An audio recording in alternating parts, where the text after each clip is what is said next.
নমস্কাৰ সকলোকে আকৌ এটা মিনি ব্লগ লৈ মই সুমি আপোনালোকৰ মাজলৈ আহিলোঁ। আজিও আনিছোঁ এটা নতুন দহি গঠা ভিডিঅ' লৈ। আজি পাটৰ চিট আছিল। আজি পিছে পাটৰ কাপোৰযোৰ মোৰ হয়, বেলেগৰ নহয়। যিহেতু ঘৰত বিয়া আহিছে, সেইটো কাৰণে এযোৰ পাটৰ কাপোৰ ল'লোঁ। লৈ পেলাই আজি দহিটো অলপ বেলেগ ধৰণে গাঁঠিম। আজি দহিটো হৈছে দুটা মণি লৈ পেলাই গাঁঠিম, আৰু সেইটো কাৰণে ভিডিঅ'টো আপোনালোকৰ শ্বেয়াৰ কৰিলোঁ। আৰু আজি প্ৰথম গাঁঠিছোঁ মই দুটা মণিৰে দহি, আগতে গাঁঠা নাই কেতিয়াও। আৰু কেনেকুৱা হৈছে আপোনালোকে কমেণ্টত নিশ্চয় জনাব। যদি ভাল লাগিছে তেতিয়াহ'লে কমেণ্টত জনাই দিব, আৰু বেয়া লাগিলেও কমেণ্টত জনাই দিব। আৰু এনেকৈ মই দহিটো গাঁঠি ল'লোঁ। আৰু প্ৰথমবাৰ গাঁঠিছোঁ, মই ভাবিছোঁ মোৰ বেয়া হোৱা নাই। আৰু বাকী আপোনালোকে জানে, চাই পেলাই ক'ব কেনেকুৱা হৈছে। আৰু এনেকৈ দহিটো গাঁঠি কাপোৰযোৰ ৰেডি কৰি দিম গোটেইখিনি।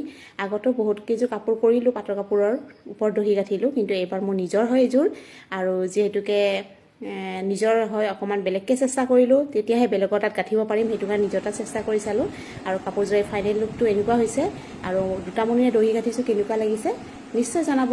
তেতিয়াহ'লে আজিলৈ বাই বাই।